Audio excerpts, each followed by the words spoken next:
corporates that are looking for solutions to challenges that they've been facing or certain problem statements. We have corporates such as Winzo, we have banks such as HDFC Bank, unicorns such as Razorpay that have partnered with us here. They invite startups to solve these challenges or provide solutions for certain use cases that they've built. And 29 corporates, I think this number is more than this now, it's almost 100. 100 leading corporates have collaborated with our Grand Challenge to invite such solutions. Lately, we were able to see that there's a dearth of manufacturing startups in the country, and that manufacturing is a key enabler in all of the sectors that we talk about, and that it is important to encourage manufacturing. So we decided to ensure that we are able to partner with organizations who would be able to support our startups with their manufacturing. So we've partnered with many corporates here to facilitate this for us, including Shiprocket, which is a unicorn. We have Deloitte, which is a leading corporate, doing this for us.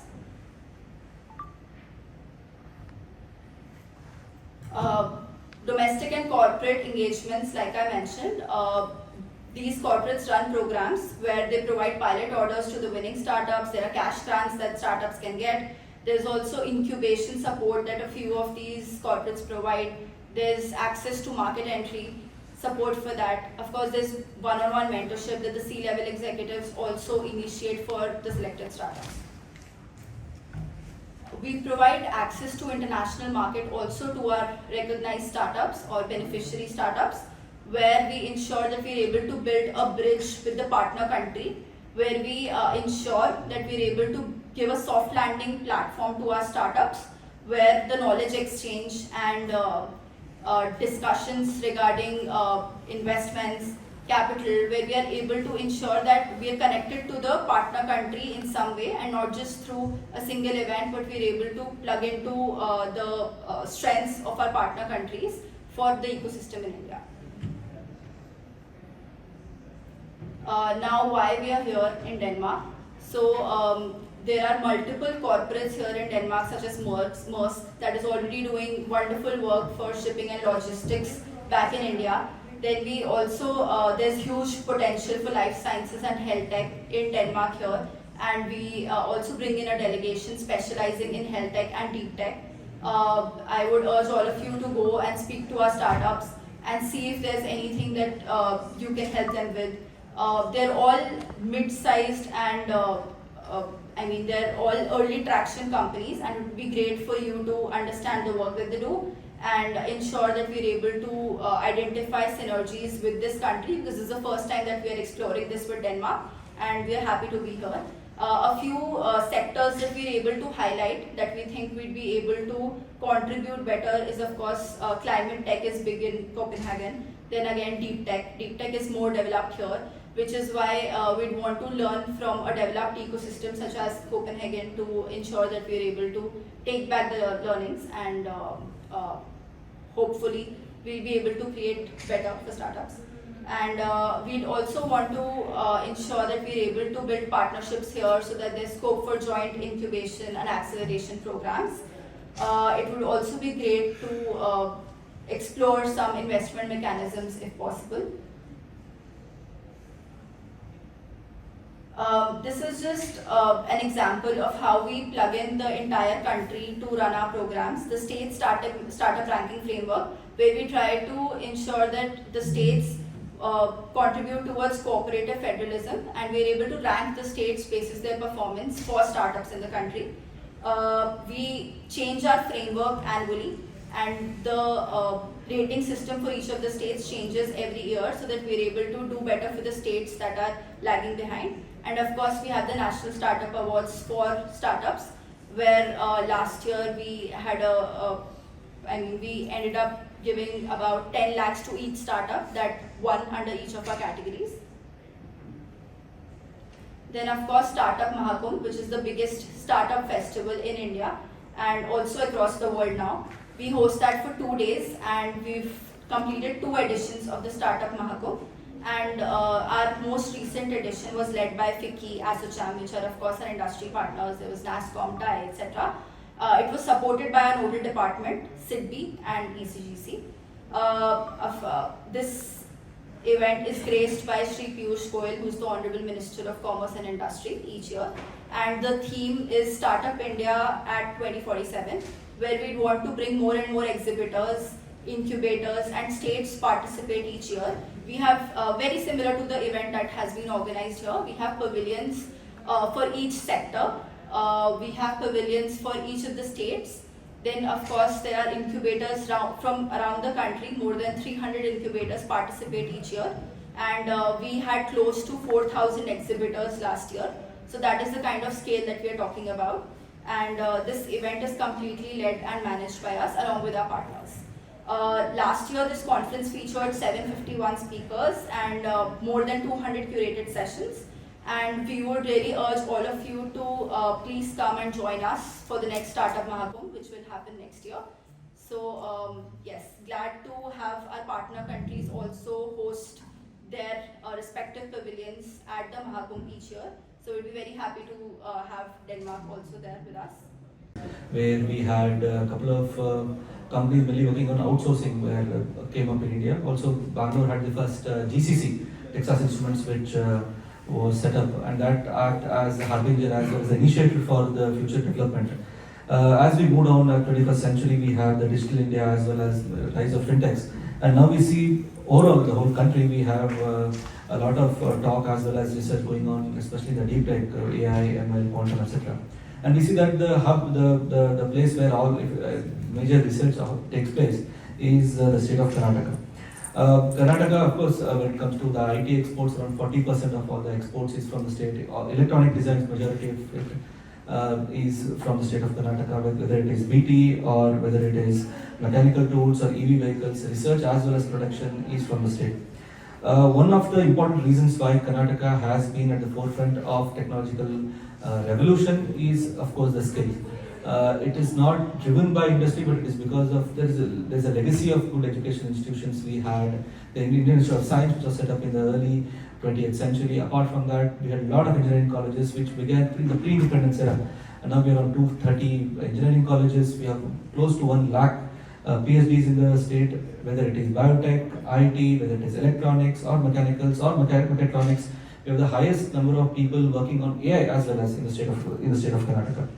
Apart from this, of course, the social infrastructure also is top class. We have, apart from the amazing weather which Bangalore operates, many of the foreigners who want to settle down in India, they prefer Bangalore not because of, facility, top class hospitals, very good school infrastructure. Of the top 10 good schools which are in the country, 8 of them are in the state of Karnataka. Apart from this, of course, we have UNESCO sites, very good infrastructure. Now, talking specifically about the startup ecosystem, Karnataka has around 18,000 startups, and which last year we have been able to raise around $72 billion US. Out of the 18,000 startups, 13,000 startups are based in Bangalore, and the most of the startups, we can categorize them, and mainly they're working on the retail, enterprise as well as the transport sector. And a lot of incentives, I think a lot of incentives and programs across the whole value chain, across the whole life cycle of the startups are being, there is one other program which acts to help in startups, whether it is ideation stage, we have the Rajiv Gandhi Entrepreneurship Program, or the New Age Innovation Network NAME program. For funding, we have something called Elevate program, where we give funds, we give grants, we don't take any equity, it is not loan, it is pure grants. Up to 50 lakh rupees is provided to the startups.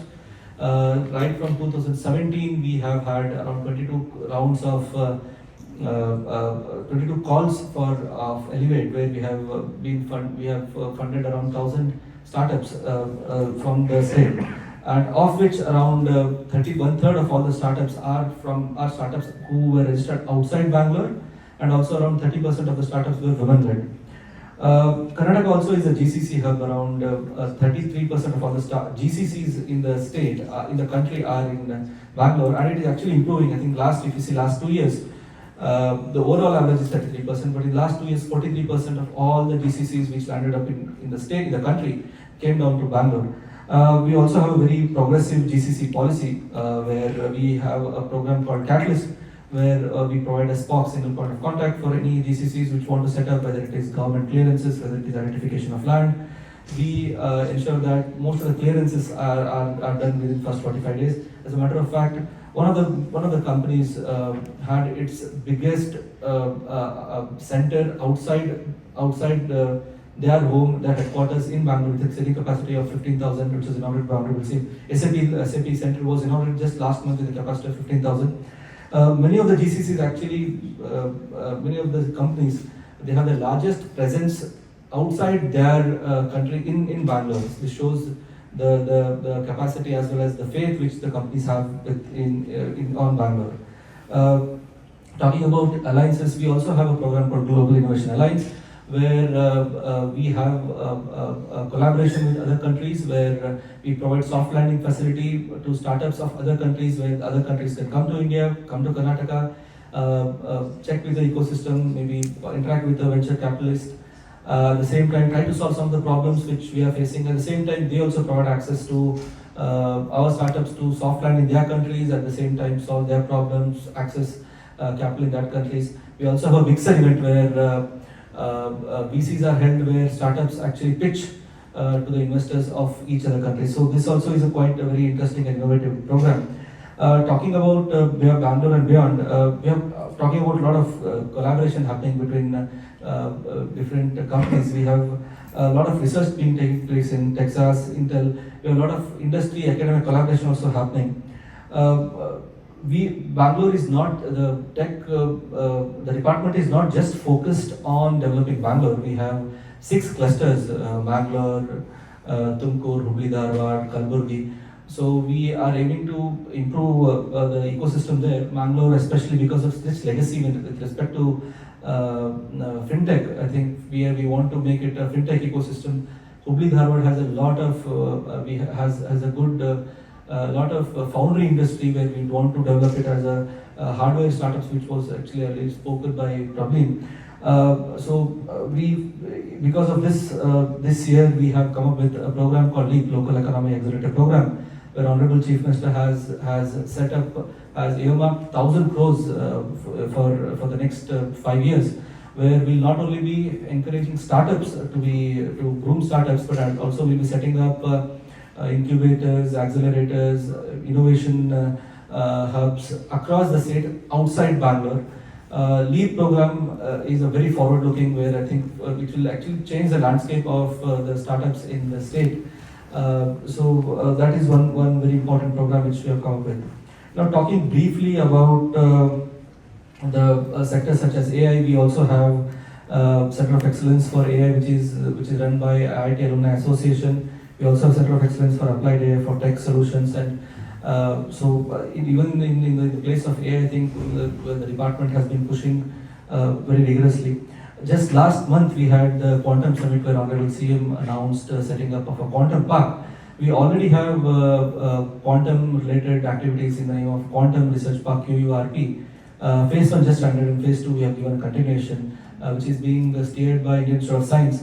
Bangalore also has Bangalore also is one of the very few cities in Asia which has fully functioning quantum computer (QPI). So I think with the setting up of Center of Excellence on Quantum, which we'll be setting up in northern Karnataka, I think the state of Karnataka will definitely be a place to look for with respect to quantum research.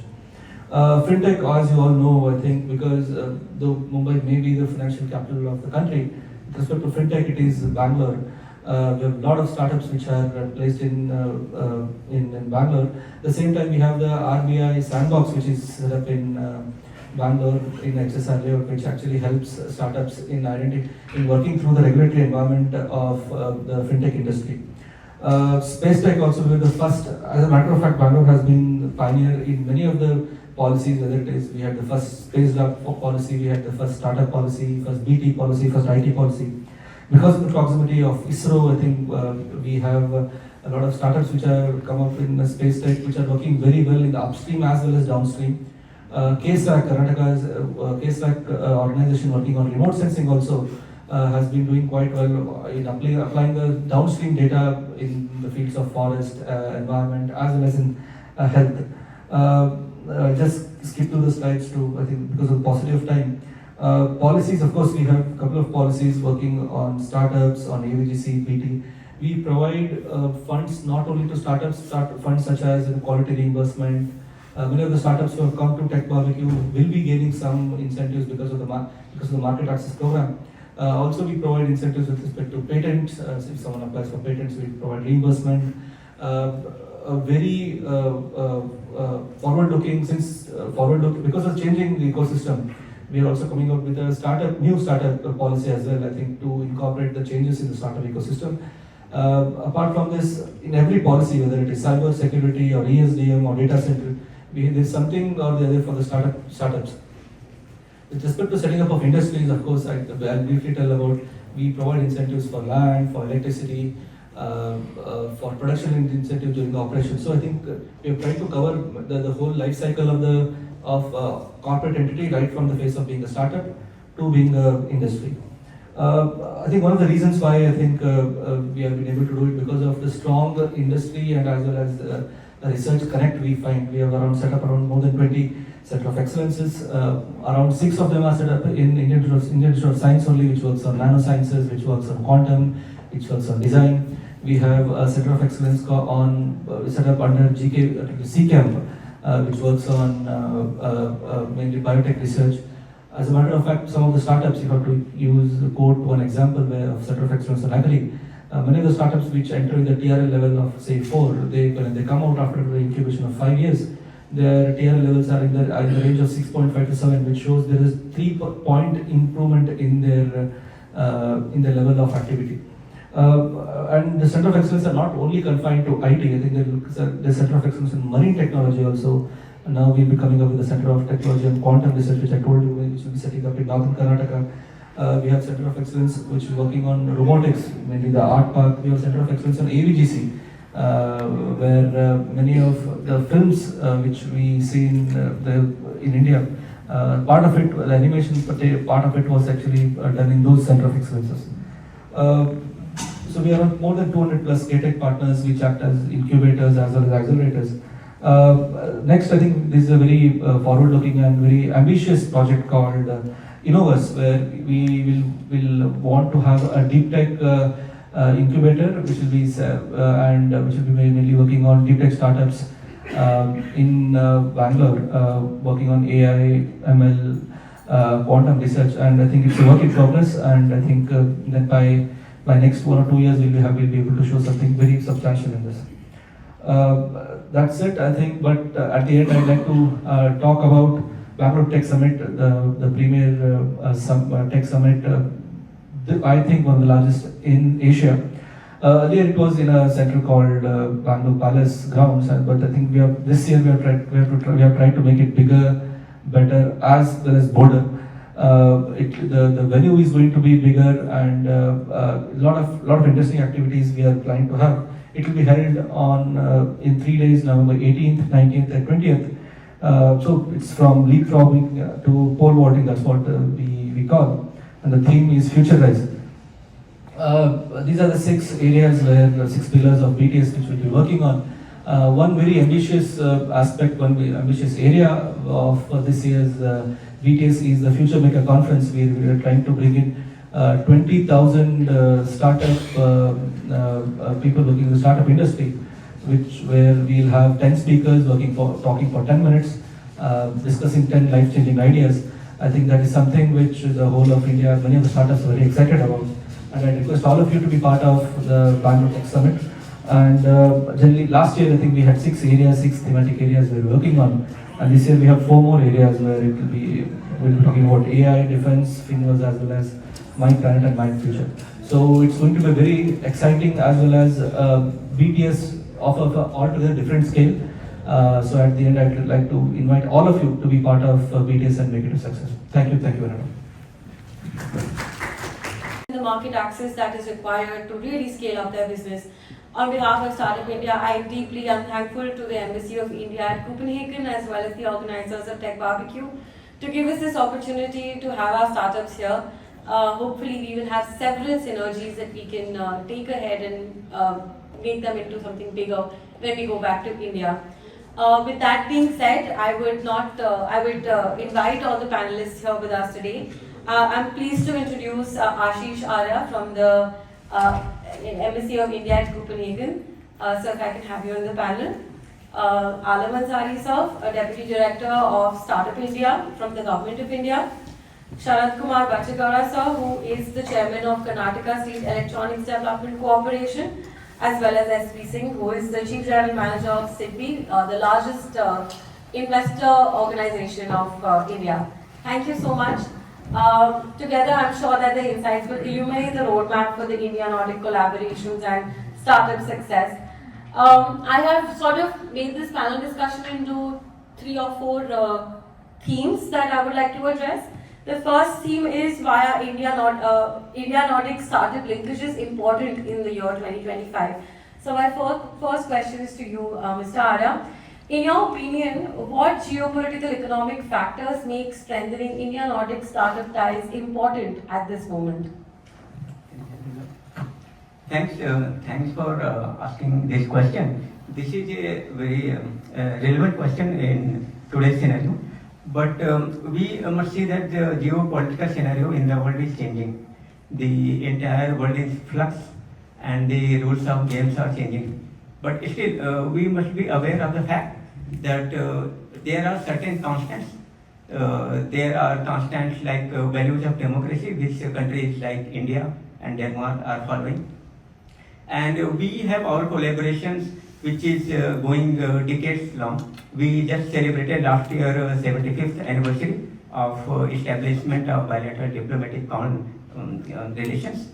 And our Green Strategic Partnership, which was established in the year 2020. And the year when it was established, our trade was around 1.3 billion. And now, after 5 years of operations of the Green Strategic Partnership, the GSP, our trade is now taking 5 billion. So the collaboration, the synergies and the complementarities have been identified long ago. And the current cooperation and our efforts to bolster and further forge the long-term ties between the startups systems of the two countries is not in a reaction to a particular event in the international geopolitical arena. It is a continuation. It is in the series of actions, in the series of efforts with both sides, the government of the both sides as well as the different stakeholders of both sides have been taking in quite a few years. Having said that, let me also say that green transition is specifically important for India, for a large economy like India, which is now 4th largest economy in the world, and we are also 3rd largest ecosystem in terms of startups. We are also 3rd in terms of number of unicorns. So there is a natural complementarity and there is a natural space for ecosystems of both the countries to collaborate and to come together. In that context, this event and this collaboration is organized. So I am looking forward for concrete outcomes out of this discussion. Thank you.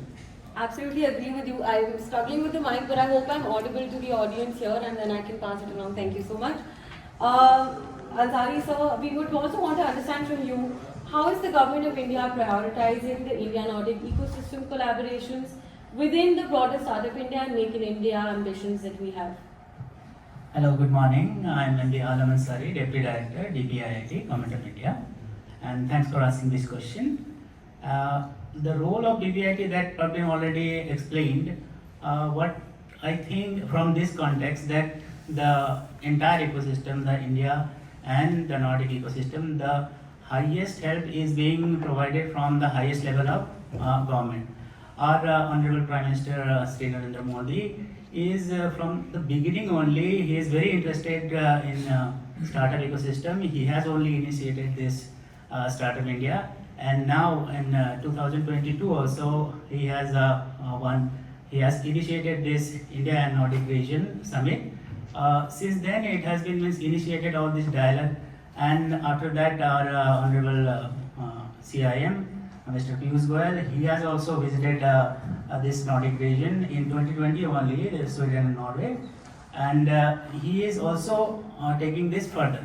So with their highest level of political support Now it is our duty in DPIIT to make the transition from dialogue to action. So DPIIT is making all sorts of efforts for making this possible, from the policy level changes, from hand-holding to manage the startup and the venture capitals or incubators, academia and all.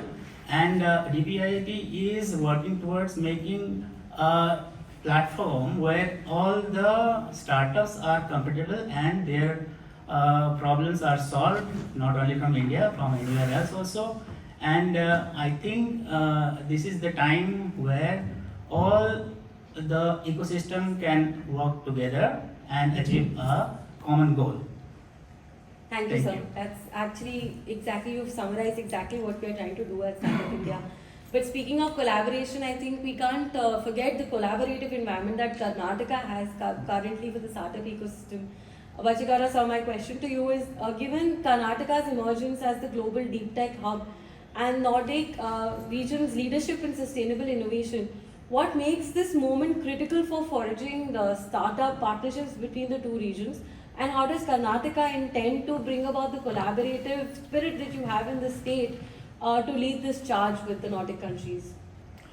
I think if you look at the Nordic countries, their traditional strengths have been sustainability, sustainability in technology, and in using technology for sustainability. So this is going to be, I think, a very big focus and a key challenge for India in the coming days. If you look further into it, and if you look at how the Nordic countries have done with respect to, let's say, ethical use of technology and using ethics in, let's say, AI, in quantum, in all of these things, there's a very mature and a developed ecosystem present over here. So if you look at the ethical use of technology, I think that is some place which we can learn a lot from, and we can collaborate closely in the implementation of these kind of technologies and systems. And broadly, if you look at inclusivity as well, inclusivity has been a paradigm which I think the Nordic countries, Scandinavian, Denmark, and Europe have been working very strongly towards. So sustainability, tech and sustainability, inclusivity of what is proposed, and the ethical implementation of what technology we have. So this is a key part of it. And yes, there are a lot of geopolitical variables which are happening, but some of the key focuses, as the council was saying over here, is that a strong democratic foundation which we all work towards. Our ecosystem in Karnataka was very well explained to you by our director, Mr. Rahul. We've got over 18,000 startups present in Bangalore. There are 50 unicorns which are present in Bangalore. We're home to the highest number of GCCs in the country, nearly 40% of them. And if you look at the key indexes of how Bangalore has been performing recently, I think a couple of startup Geno reports are very positive towards Bangalore. We rank 5th in the world in terms of AI readiness for a workforce. And if you look at the overall startup ecosystem, we've gone up the value chain. We were 21, we've jumped 7 steps, we're 14, and one of the 2 or 3 cities in the world in the Asian part, which is in the startup ecosystem. So yes, we are doing a lot of good work. So how does this all tie up? But India has a very ambitious target, so we want to be, I think, a $300 billion digital economy by 2030. Karnataka itself has set itself an ambitious target within this, that we want to have a $20 billion quantum economy by 2035. So if you look at where we can work, where we can collaborate, what we already have, what is the next step to achieve our goals for the country in 2030, for the state in 2035, I think these kind of dialogues, these kind of interactions are very important. If you talk about the Nordic countries itself, I think if you say where did quantum technology start or where did quantum start, I think no one can forget about the contribution of Niels Bohr to the whole quantum discussion. And I think talking about technology in the future without having some kind of quantum engagement, be it in climate sustainability, be it in med tech, be it in space tech, quantum is going to play a very big and critical role. So we see the Nordic countries with their deep engagement in these kind of deep tech.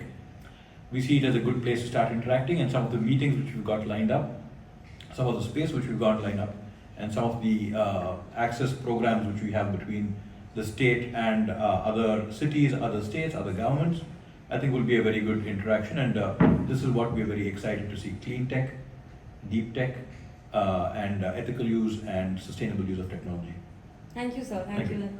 I think is a very ambitious target that Karnataka has, but one that I believe that Karnataka will very efficiently be able to achieve. So I'll move on to you, SP Singh, sir.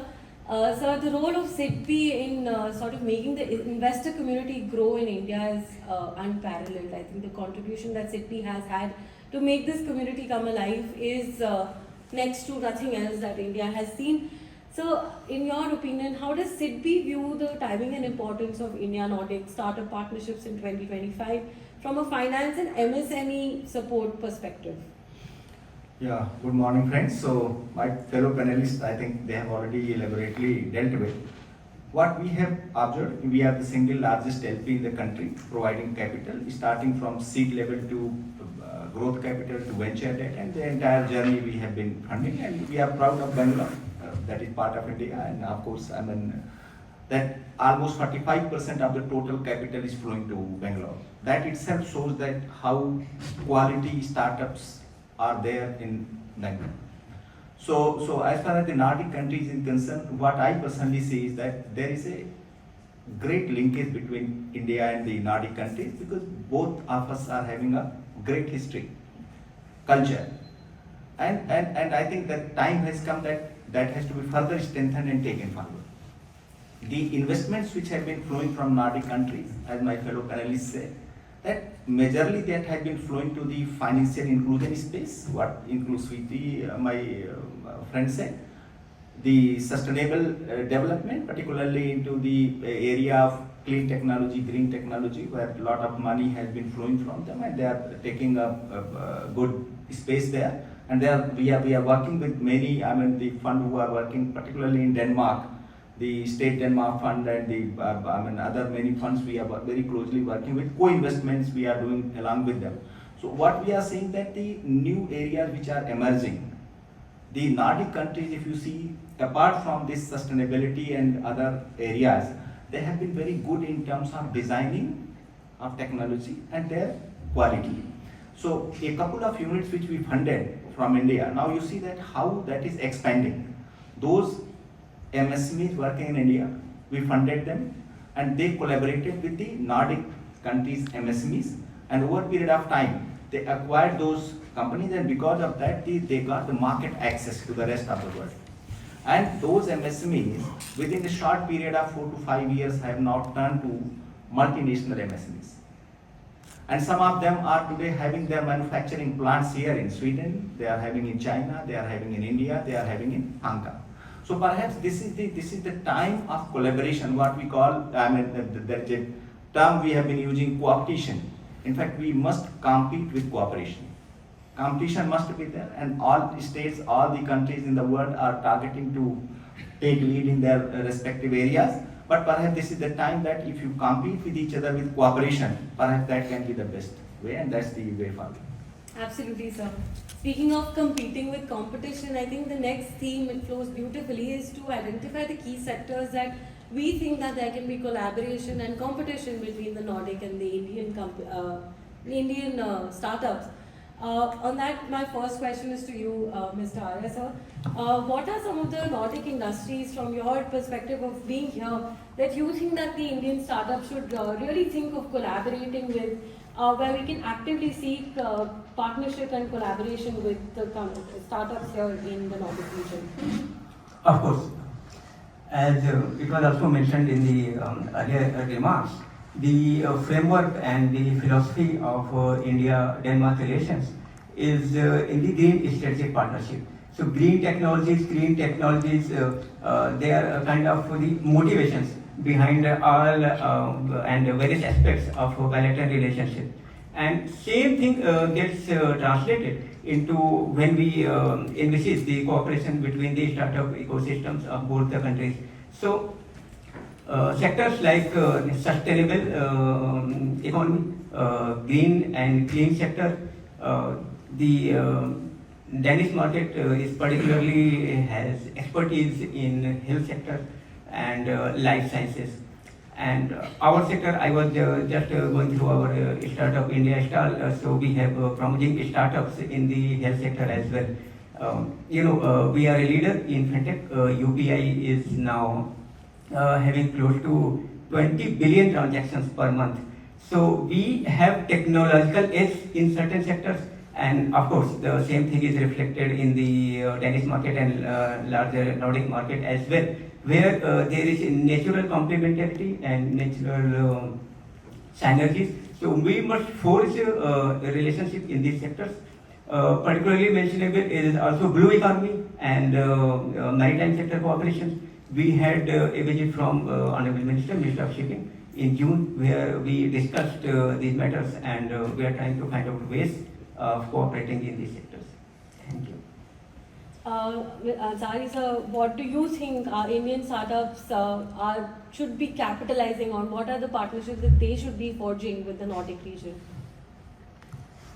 See, apart from this clean tech, green tech, and health tech, India is now focusing on deep tech in all these sectors. And in this region, we can see that they have one edge over technology. See, we have scale in India, and just as I just explained about UPI and how we have achieved that level of digital access there. So in Nordic country and in India, I think Indian startups should concentrate on the technology edge of this region to get all the technological advantage, and from here they can access our market, because in India we have scale. There's infinite number, means you can expand as much as you want. So, and also they can collaboratively work on the various problems that India faces, because as far as scale is there, and there are problems also, like in green tech and this clean tech, there's a problem with water, waste management, and in these sectors there are huge opportunities. And in India, I am happy to announce that we had a fund that Praveen already explained is 10,000 crore in the first session. But now we are extending this to another fund 2.0, where another 10,000 crore will be here. And we are working on it, and I think very soon we'll be launching this scheme. So there is opportunity, there is scale, there is a market, talent, Indian talent, and all, everything is there. So if startups from these two regions can collaborate and work together, they can achieve a high goal. Absolutely, Thank absolutely, you. sir. So speaking from the Karnataka perspective, so what are the strongest potential for collaboration that Karnataka in the Nordic collaboration can forge? Once again, I think it's going to sound like we're all harping on about the same thing. Yeah. Clean tech, green tech. But if I've just got to share some facts and figures, I think one very heartening number which came out about a week ago was 80% of the energy which Karnataka used about a week ago, I think it was the 18th of August, was supplied by renewable energy sources.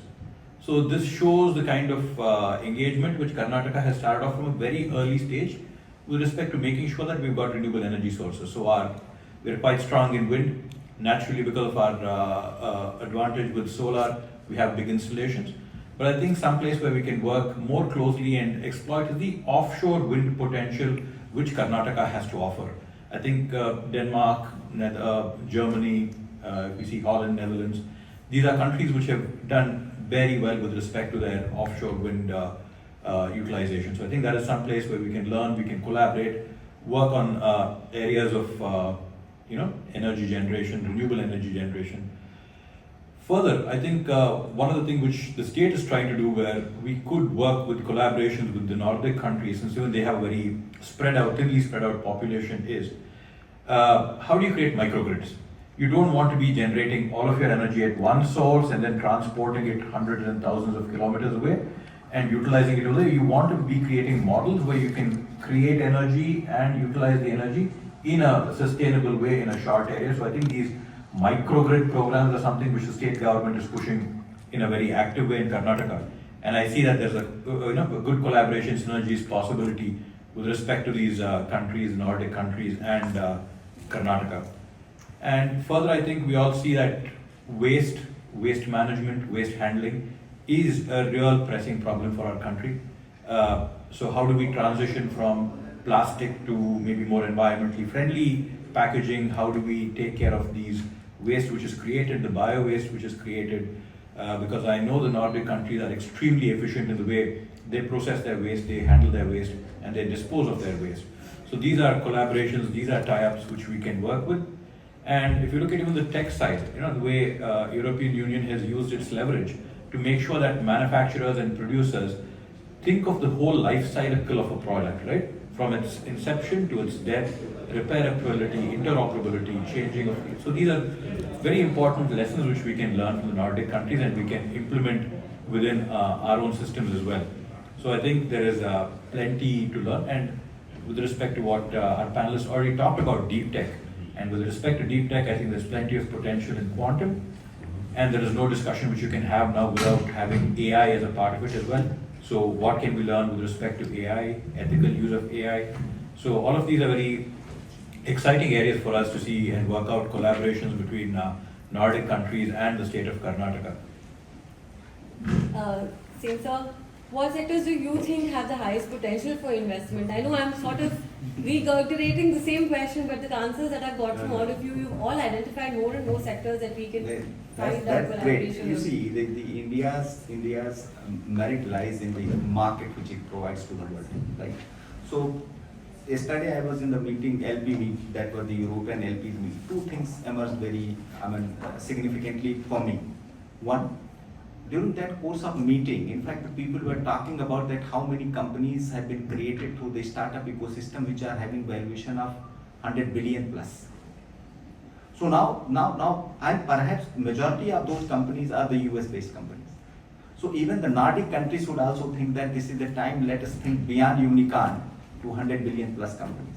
And these companies can be built only in the area of tech-based startups. And that's the time where we must work on that AI is the immediate and beyond, right? So perhaps these two countries, Nordic countries and India should join hands together to work that we should create through this ecosystem which we have created, not only looking towards unicorn or others, but 100 billion plus tech companies which should be categorized like US, right?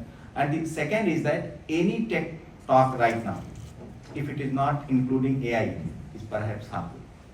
So we must work on that, and I think future will be. Absolutely, sir. So I thought I'd take this moment to also share ideas by talking about what are the benefits that our organizations are offering to the startups. Our colleagues already have walked through a lot of the work that is being done, but for the new members who have joined the room and for the startups, just wanted to get some more thoughts on the support that they can seek from the embassy, from India, from Karnataka state and from City. Arasa, my first question to you is, how does the embassy really support the startups, both India and Nordic, Indians to expand to Nordic, Nordic to expand to India, in getting market access, regulatory guidance or any bilateral programs? Of course. First of all, we must understand that embassy is an arm of government, or better put, like embassy is part of arm of government, which is Ministry of External Affairs. So as part of government, we are mandated to implement government policies and regulations. And as I said in the beginning itself, that the framework under which we work, particularly in Denmark, is the Green Strategic Partnership. And within this partnership, we have already identified the sectors. And when it comes to facilitating startups, so this is something which we do constantly, rigorously, through multiple ways and channels. Number one, enabling market access. So we are in touch with different stakeholders, both in the Indian side as well as the Danish side. Promoting startups within India is specifically the domain of DPIIT, which was already discussed at length. But when it comes to forging ties between the systems of both countries, we are there. And of course, organizing events like this is one of the important parts of it. Then we are in touch with the agencies, relevant agencies in the Danish side. We are also in touch with financing agencies, Copenhagen infrastructure partners, and there is a few more. We are in touch with foundations be it Novo Nordisk or the foundations on the Indian side as well. So we create dialogue, and those dialogues help us create long-term relationships and forging synergies. We are there, we are available 24/7. We have a team at the embassy. Our contacts are available with our stakeholders. So from time to time, real-time basis, we try to help and facilitate startups from both sides. Apart from that, we also lead, and of course we are a part of India-Denmark Chamber of Commerce. Through that also we try to lead delegations to and from Indian side to Danish side and other way around to identify cooperations and long-term relations. I hope that Absolutely. Yes, sir. Ansari sir, what are the policy measures and facilitation services that DPIIT provides to ease market entry and cooperation between India and Nordic startups? As sir stated, that it's DPIIT's role to nurture this startup ecosystem in India and also globally. So I really thankful for sir for making this TechBBQ event happen. And see, in India, we work for the startup ecosystem, but it will be incomplete if we don't go live, don't go global. So this kind of collaboration and event helps us to reach this goal. And for startup, as already stated, the major help or role that we play is that at political level, that is very useful for going global also, and bringing startups to India also. So at highest level, as I already stated, that our Prime Minister and our Commerce and Industry Minister also, they are totally focused in this area and they are working for it. So in DBIT, I guess we have reformed already 63 reforms regarding startup ease of doing business. So we are doing anything and everything to help the startup ecosystem, and just you need to reach us and let us know your problem, and we will be working on that. That's for sure. And for schemes that government provides, see, for any startup, only government scheme is not enough. So we have so many schemes for fund of fund, seed fund, credit guarantee is there, tax exemption is there. But that's not enough. We have to outreach other investment from other also. For that also, DBIIT gives that platform, that Mahakum Startup Mahakum is one of the example. And apart from this, we also do so many state outreach program and global outreach program like this also. So in a nutshell, DPIIT is doing anything and everything for a startup ecosystem to grow. So I think in near future also, we'll be helping all the startups and they will grow. Yeah. Sir, what specific support does the government of Karnataka offer to startups, especially for those looking to engage internationally? I've just seen your colleague subtly indicate that there are a lot of time. So I'll try to keep this as brief as possible. So I think for the state government, there are global innovation alliances where we open up Karnataka to the state, to the world, and we allow partners from various countries to come and work in Karnataka as well. There are soft landing programs, so we have centers, we have a single point of contact who are available for companies to come and make soft landings within Karnataka. We also expose our startups to ecosystems outside to the world. We are traveling with us a delegation of about 10 startups, curated startups from Karnataka. So these are the kind of access we give. Beyond that, I think, as Rahul sir mentioned, there's an Elevate program through which we funded close to 2,500 startups in Karnataka without taking a single % of equity from them. LEAP is a very ambitious program of the government, but we want to make sure that there's regional parity in development. So it's not just Karnataka is not just a Bangalore story. Karnataka has many other regions, and we want to make sure we focus on all of them, which is where the Beyond Bangalore initiative comes in, where the state government heavily subsidizes people who want to set up institutions beyond Bangalore. And one of the very important things is, I think, yes, money is required, yes, businesses need to move in, but without talent, without a workforce which has skill, which has education, which has training, I think you can't achieve anything, which is a key distinguishing feature between Bangalore and any other city. And over here, the Nipuna scheme, which is taken up by the state government, subsidizes skilling and training for anyone who wants to come to Karnataka up to about 50%. So irrespective of the cost of the program, we will subsidize 50% of your skilling costs. And one of the caveats is that we hope you will employ the person who you skill. So that's one of the caveats. So we've launched a very big skilling program.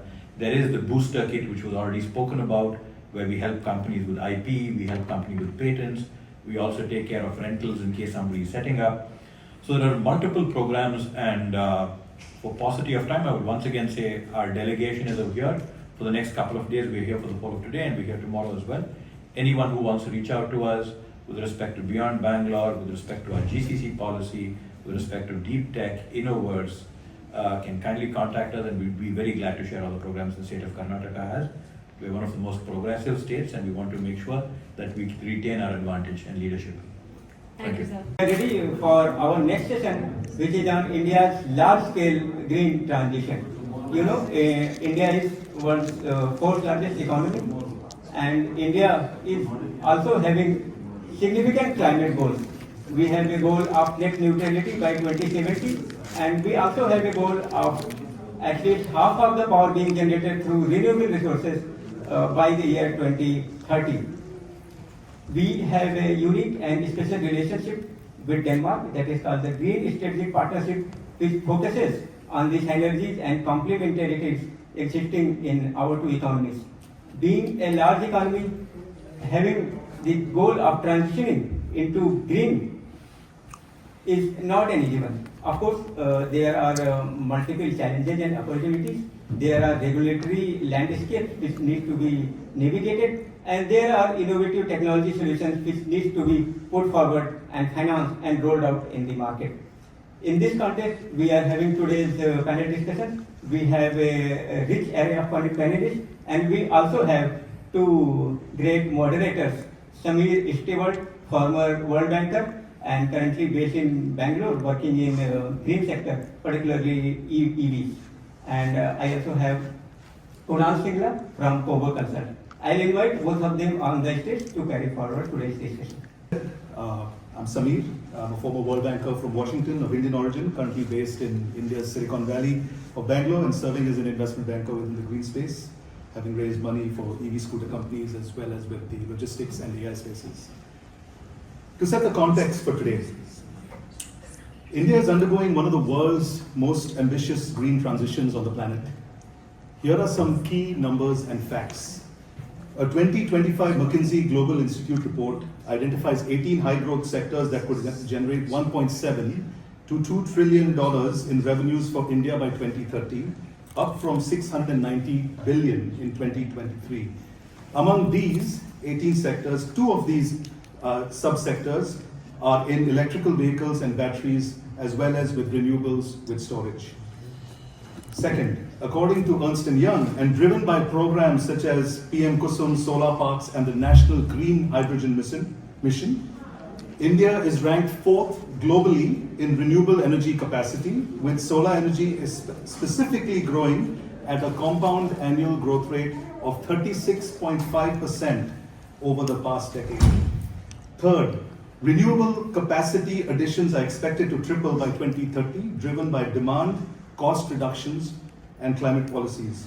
Fourth, battery energy storage systems, also known as BESS, could meet 35% of storage needs, especially in hybrid projects.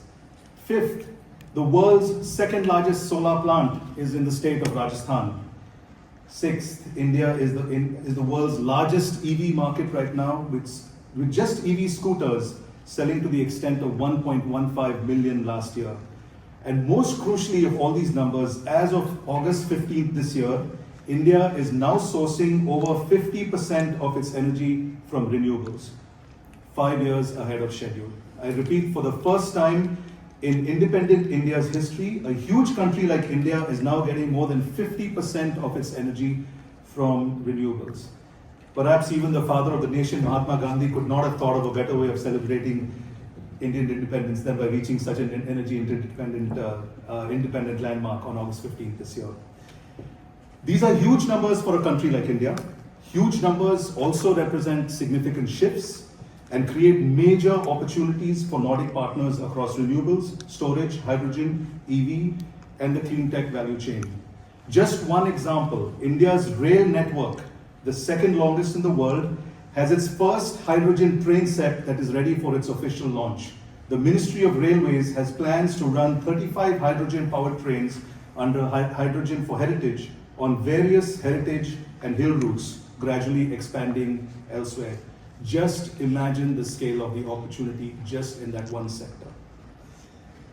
At the 2022 Nordic India Summit in Copenhagen, the 5 Nordic Prime Ministers and Indian Prime Minister Shri Narendra Modi agreed to deepen cooperation in renewable energy, with Shri Modi specifically highlighting interest in Nordic solutions for supporting India's green transition.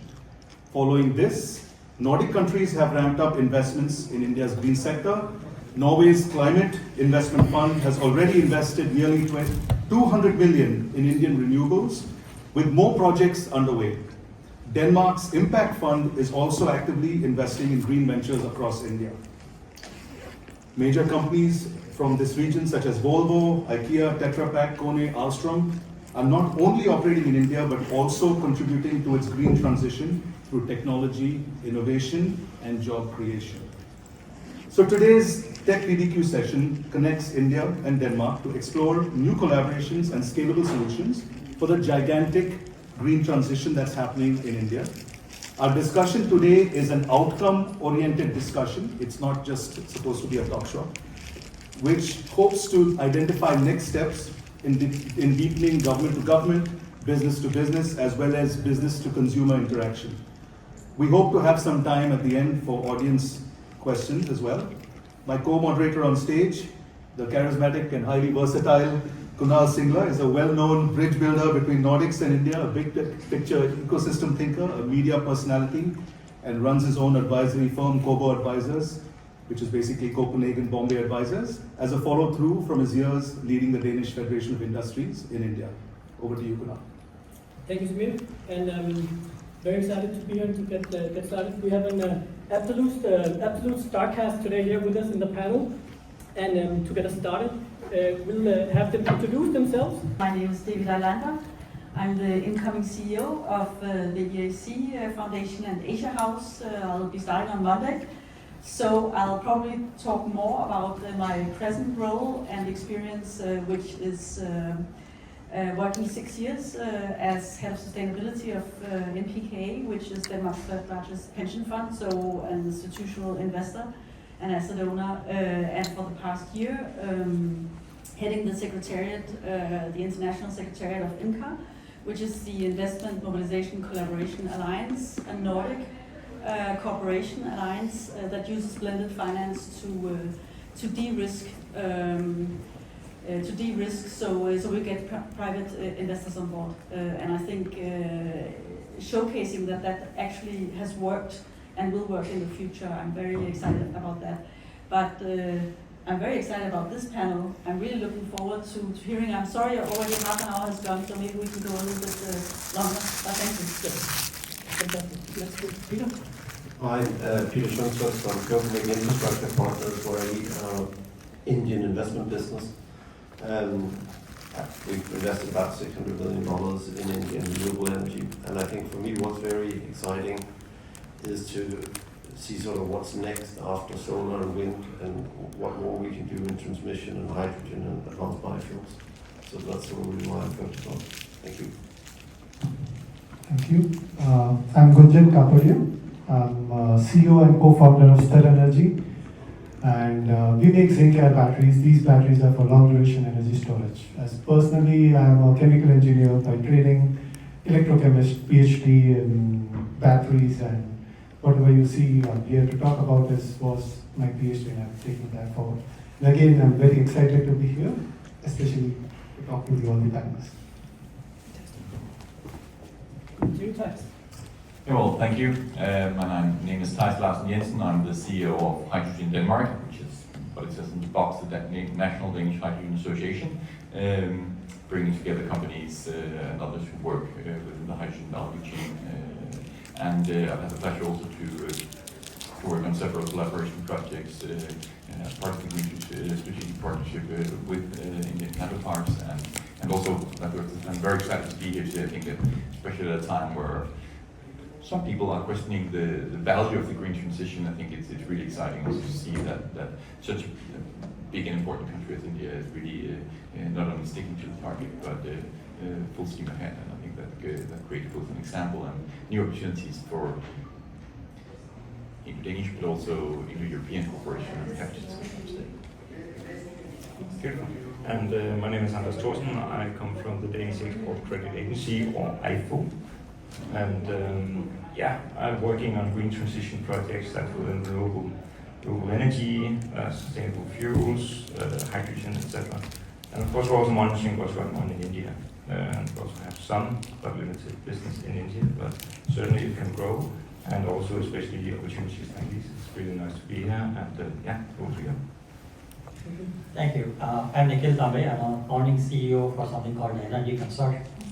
The consortium is at IIT Madras, was established about 4 years ago to address something what the council was saying at the top of this hour. It's a large, big transition happening in energy in India. I've seen this 4 years, we going from energy requirements to energy dependence to energy security. So last year we declared energy as a security challenge for India, and so it's one of the top 9 priorities for the nation.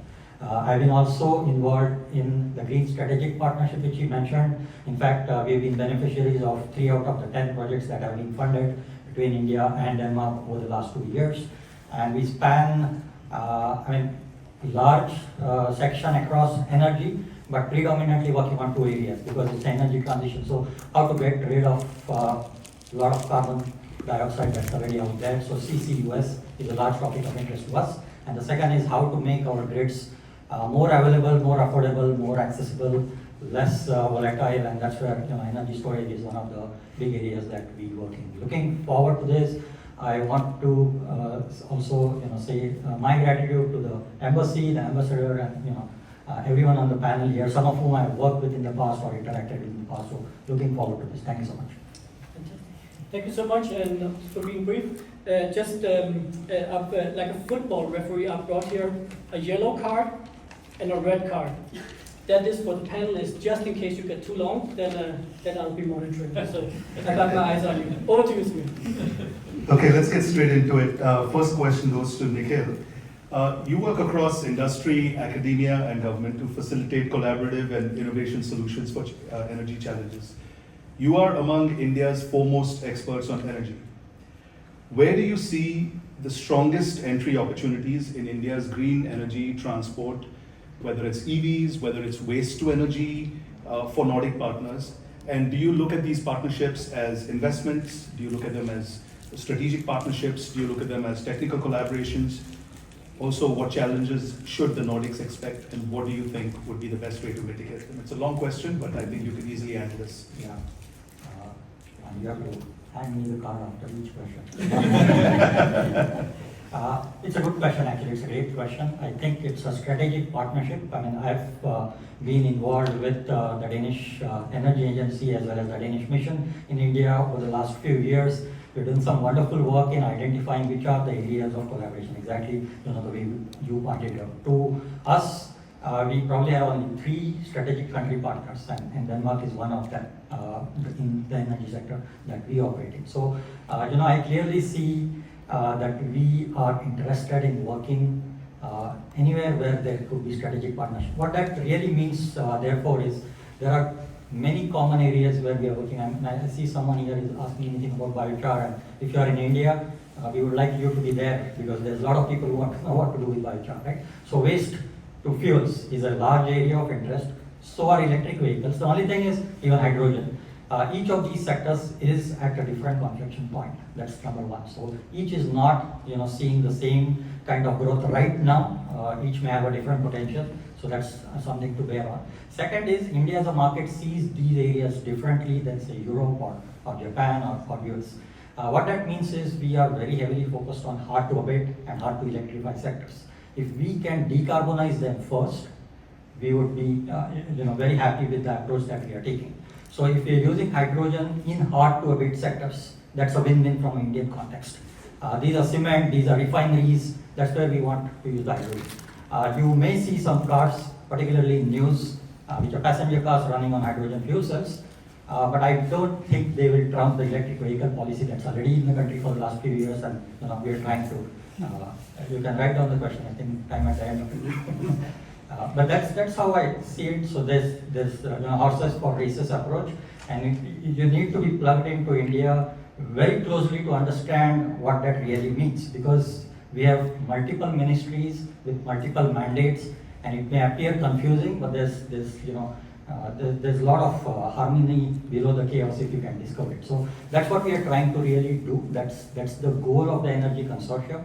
And one thing that I would also add is we do recognize that the collaboration is not just within IIT. I mean, it's hard for us to even get different faculty members working with each other, and we call it a success in collaboration. But what we are trying to attempt is, can we get the best from different parts of the world and have them to work with us on decarbonization? So the consortium really has brought together currently about 12 industries, which, like I said, hard to build, hard to electrify sector, from North America, from Europe, the Middle East, and India, of course. And that's what we are trying to put together as a strategy and say, that's why Denmark is a strategic partner for us.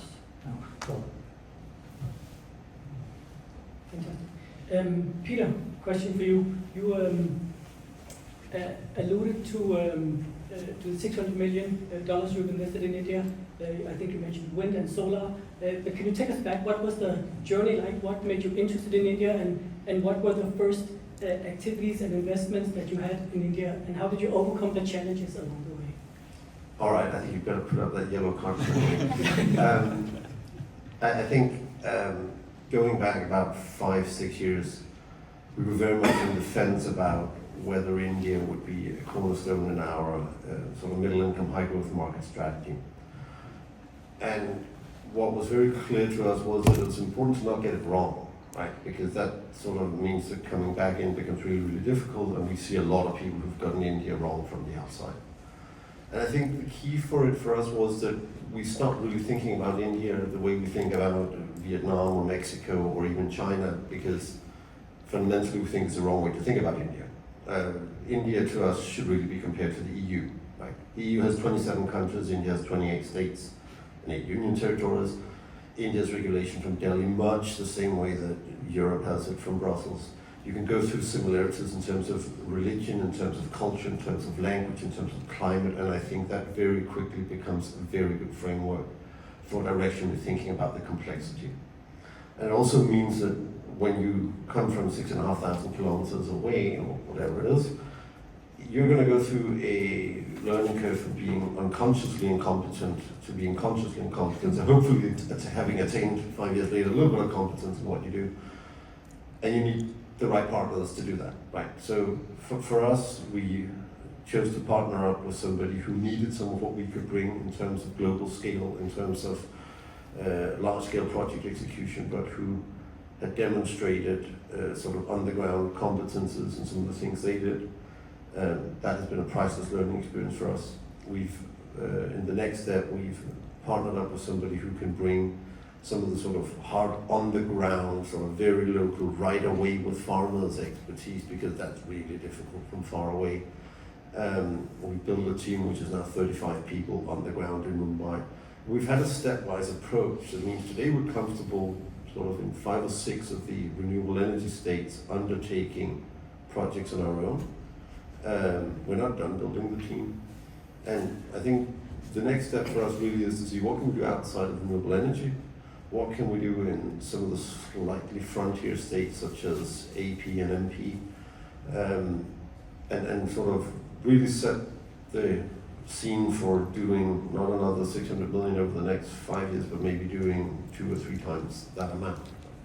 So that's the journey, but I think it's really down to an appreciation of the complexity and stop thinking about India as a homogeneous unitary country the way pretty much all other middle-income high-growth countries are.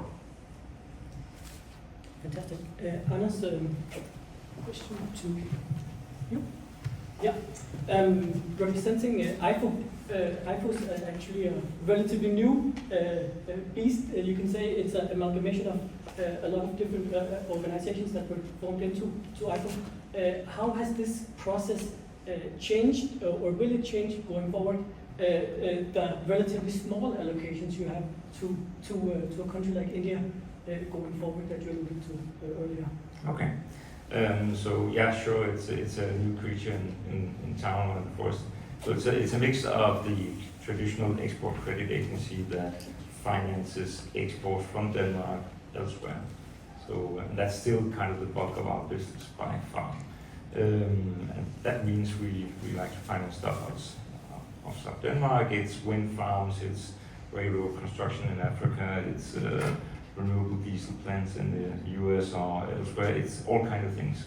It has to have a Danish content. And then we are merged with the Danish Growth Fund that traditionally does business only in Denmark. And it has this financing vehicle for startups as well. So there's a startup ecosystem in Denmark, and that's supported by us as well. When you take that and look towards India, you can say that, well, the Growth Fund and this startup financing opportunities, that's kind of limited very much to Denmark.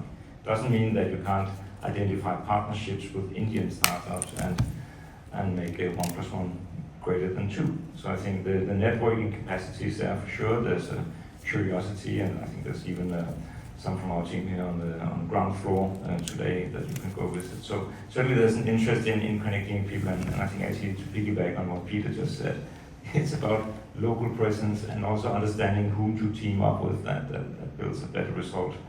It's not done with a fast 5 days visit to Delhi and then hopefully business flows in or flows out.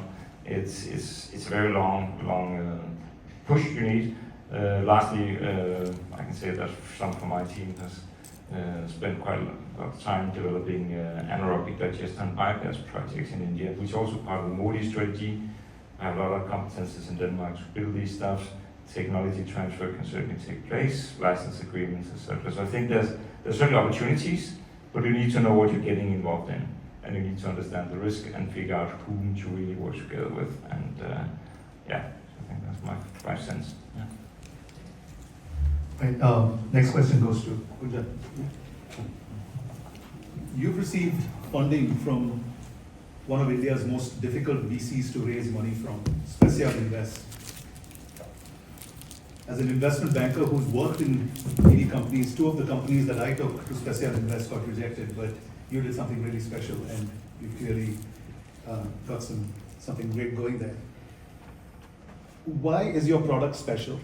How is it relevant for Nordic wind operators, power producers, grid managers, or storage experts?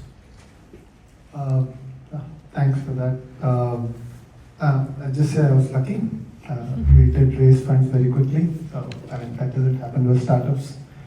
Just to give context, Special Invest is one of the toughest VCs to raise money from, and he was able to raise money in his early round, so kudos to him. The other part was, let me answer that in 2 parts. First, what we do, and second, why it's important for Denmark. What we do is we make batteries. These are zinc air batteries. Very specifically, these batteries are for long duration and seasonal energy storage. To put it in simpler terms, we can store or have power backup for 100+ hours, and you could have energy storage, say that from one season to the other season. Let's take monsoon, you have more wind, you store that energy, store it in the form of metallic zinc. So zinc acts as a carrier. You take that, store it for months, and zinc being very high dense, non-corrosive material, there's no self-discharge. You could store it. Come the other month, which is winter, where you have more demand of energy and the generation is less on the other side. So you come, put these metallic plates into the battery, those are zinc air batteries, dump them, and you get power on demand. So this is where we are very different in terms of we give long time of storage and give a lot of power backup, which is needed for Denmark. Now coming to, in the Nordic region, the dependency on renewables is high, which is the penetration. If I look at Denmark very specifically, you have 55% of wind in your total energy mix, which is a very variable. energy, varies from season to season. And then sometimes what happens in Denmark, you get negative energy losses, negative energy prices, because what you do is you generate a lot of energy and then you don't have supply for it. So then that is where you can store that energy and use it when you use gas peaker plants. So it is twofold. It is cheaper and yes, it's non-polluting. Thanks for watching Indiavision. Please subscribe to keep updated on any new videos that we release, and give us a thumbs up with your comments if you've liked this video.